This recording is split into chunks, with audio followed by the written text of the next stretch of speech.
I would kind of like to apologize for the comments that they're saying to my videos, because I didn't intend to bring this kind of stuff out either.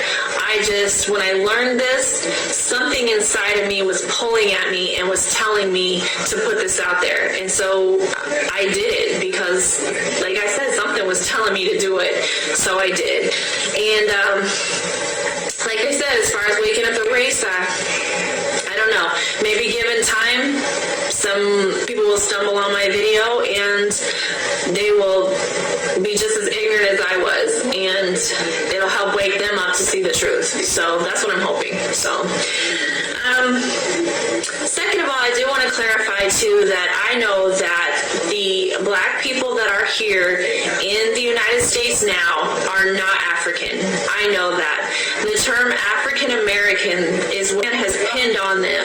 Basically, I feel to try to keep hiding their true identity. They want them to think they're African, so they won't find out who they really are. So I know, and I wanted to clarify that I know the black people here are the true Hebrew Israelites. I know that. So let me just get that out there and clarify that. Also, something interesting that some people may not know is that actually Africans, they don't like the black race that's over here.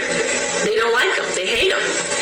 And the only thing conclusion that I can come to is that because the Africans know that they're the true Hebrew Israelites. They know they're the chosen people of God. So, therefore they hate them. That's the only conclusion that I can come to. So, I just wanted to clarify that I do know that they are not African. Just because the man got them from the continent that we now know as Africa doesn't make them African. I mean, okay, I live in America, but I'm not American. I mean, it was not my choice to be here, and I don't like it here. Simple. I mean, that's just being honest. So, like I said, just because they were brought from the continent of Africa doesn't make them African. And I wanted to read something. It's from a book called From Babylon to Timbuktu. And if you can get this book, I would encourage it because it's really interesting.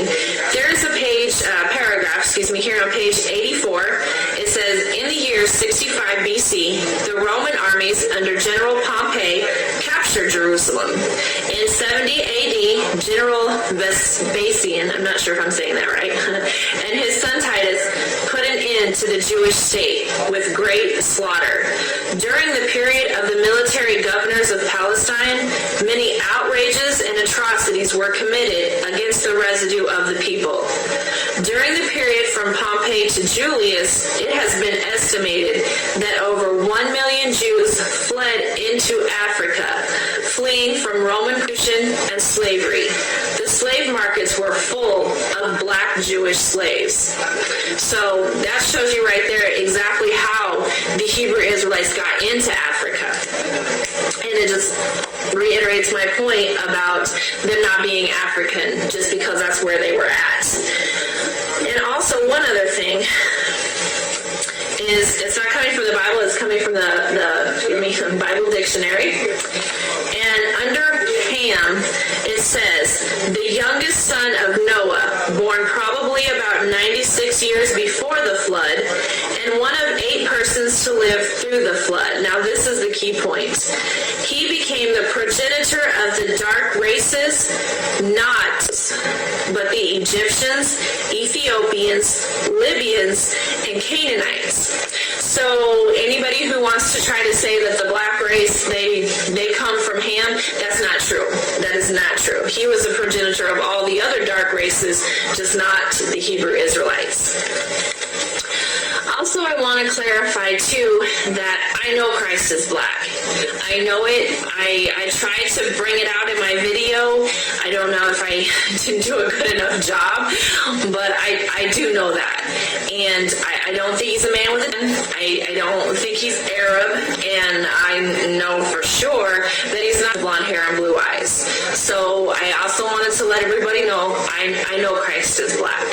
So just wanted to get that out there. And lastly, some comments about, just girl's trying to worm her way in. That's not my intention either. I'm not trying to come in at the last minute and say, oh, let me grab onto the coattails of the Israelites and maybe I can get in too. It's not going to work that way. What the Most High has prophesied will come to pass. And he has prophesied that I will be a maidservant in the next life. So the Bible says he's never changing. So no matter what I come in and say or do at the last minute, it's not going to change that. He's prophesied I will be a maidservant. That is what I will be. And honestly, I don't care. That is fine. Whatever the Most High sees fit for me is fine with me, as long as the Israelites get their justice. Because, like I said in my last video, if this had happened again, people, then they would want justice. You know, it's only fair. People made them slaves in this life, so the next life, they should get their justice. And so, like I said, what the Most High has in store for me is fine. It's fine, trust me. As long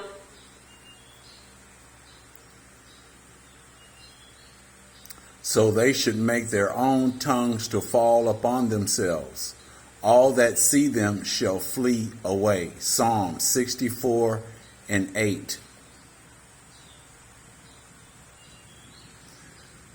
The book of Job. Okay, this is Job 15:5 and 6.